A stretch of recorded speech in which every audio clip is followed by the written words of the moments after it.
Olá, meus irmãos, aqui quem fala é o Padre Renato Andrade. Eu quero com você meditar sobre as leituras que hoje a liturgia da igreja nos oferece, alimentando a nossa fé no início dessa semana. Em nome do Pai, e do Filho, e do Espírito Santo. Amém.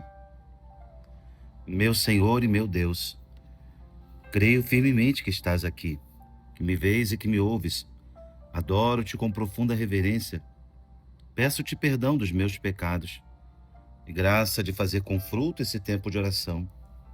Minha Mãe Imaculada, São José, meu Pai, meu Senhor, intercedei por mim. Amém. Meus irmãos, hoje vamos ler um trechinho do segundo livro dos Reis, capítulo 17. E o que é que nos narra nesse capítulo 17, os versículos salteados da primeira leitura da missa de hoje? Narra a queda do Reino do Norte. O Reino do Norte, o reino chamado Reino de Israel, e a sua deportação pelos assírios. Começa o período do domínio assírio na história sagrada. Ora, o texto, mais do que mostrar um momento histórico, nos ajuda numa profunda reflexão teológica sobre as consequências da infidelidade do povo.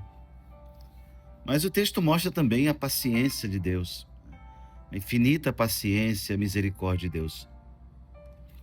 Ora, começando a leitura, o rei Salmanasar da Síria, ele vai sitiar e conquistar Samaria após 3 anos de tentativas.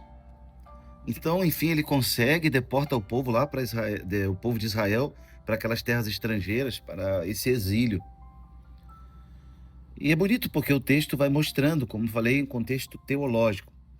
O autor sagrado, ele deixa claro que o exílio não foi apenas uma derrota militar, mas uma consequência espiritual. Ou seja, o texto diz que o povo pecou contra Deus, que os havia libertado do Egito. Qual foi o pecado que eles cometeram? O pecado da idolatria, cultuando outros deuses, copiando os costumes dos povos pagãos. Ora, e aí dos versículos 13, 15 em diante, o profeta vai alertando o povo em relação àquela infidelidade. O Senhor não castigou o povo de surpresa, ele enviou profetas para alertar tanto Israel quanto Judá, o reino do norte quanto o reino do sul, pedindo que se convertessem, abandonassem o mau caminho. Porém, como muitas vezes ainda acontece hoje, a teimosia humana, afastando-se do coração de Deus, leva o homem por maus caminhos. Apesar dos constantes avisos e da aliança que Deus havia firmado com os seus antepassados, o povo insistentemente permanecia na idolatria, nas práticas abomináveis aos olhos de Deus, seguindo ilusões de um culto vazio, de um culto idolátrico. O versículo 18, então, vai mostrar essa separação, Por causa dessa rebeldia, dessa teimosia do povo, a ira do Senhor se acende contra Israel, ele os afastou da sua presença, o reino foi destruído e o povo se dispersou, se espalhando, mostrando que as escolhas erradas têm consequências reais na nossa vida pessoal e na história como um todo.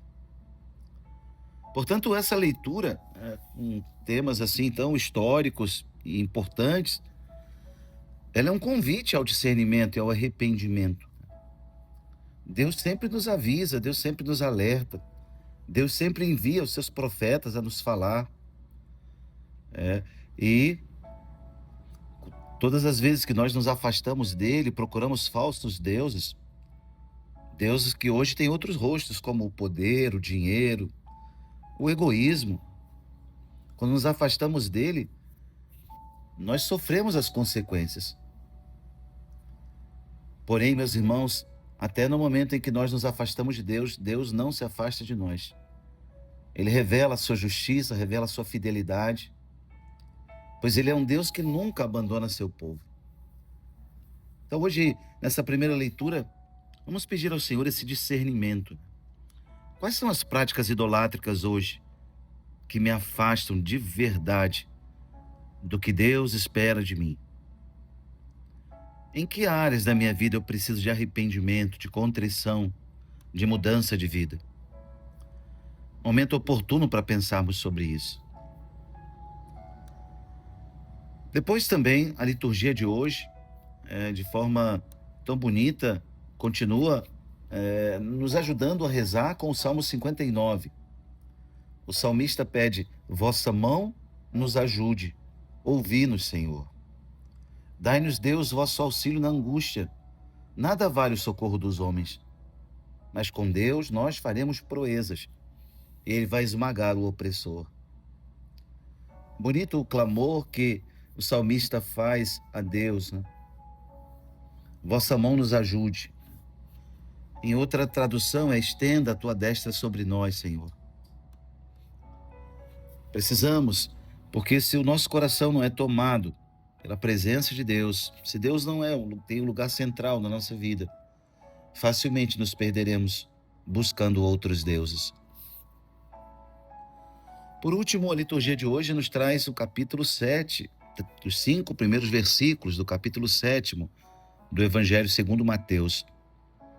É já o último capítulo do Sermão da Montanha.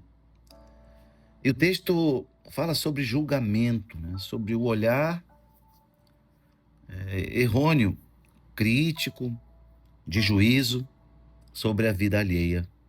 Não julgueis e não sereis julgados, pois vós sereis julgados com o mesmo julgamento com que julgardes. Sereis medidos com a mesma medida com que medirdes. Porque observas o cisco no olho do teu irmão e não prestas atenção à trave que está no teu próprio olho. Jesus usa essa palavra no Sermão da Montanha para mostrar a hipocrisia das nossas ações.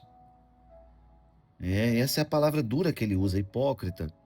Tira primeiro a trave do teu olho. Ou seja, a trave seria um pedaço grande de madeira no olho, enquanto que na vida do outro tem um cisco. E eu me acho no lugar de ali julgar o outro. É claro que aqui, meus irmãos, Jesus está falando de um juízo, né, que é diferente de um discernimento. Jesus não proíbe o discernimento do que é certo e do que é errado. Quando você olha algo errado e sabe concretamente aquilo é errado.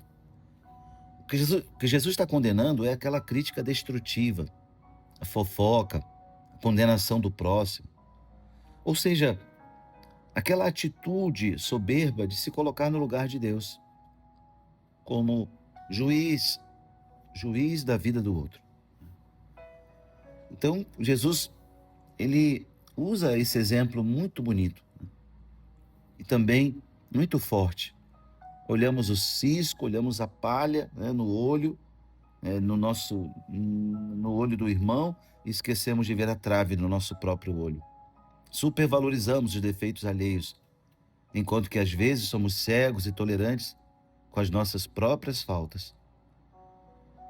Então o Evangelho de hoje nos chama a uma autocrítica, uma conversão nesse olhar. O Evangelho de hoje nos ajuda a não fazer julgamentos precipitados ou críticos. Usando essa metáfora forte, que Jesus traz no Evangelho, um cisco e uma trave. Às vezes vivemos essa experiência, tolerantes com as nossas próprias faltas, uma trave nos nossos próprios olhos, enquanto insistimos em supervalorizar o defeito alheio. Vamos pedir a Deus essa graça hoje, começando essa semana, que Nossa Senhora, nossa Mãe, e São José, nosso Pai e Senhor, intercedam por nós. Ave Maria, cheia de graça, o Senhor é convosco. Bendita sois vós entre as mulheres, e bendito é o fruto do vosso ventre, Jesus. Santa Maria, Mãe de Deus, rogai por nós, pecadores, agora e na hora de nossa morte. Amém. E desça sobre ti a bênção do Deus Todo-Poderoso, Pai e Filho e Espírito Santo. Amém.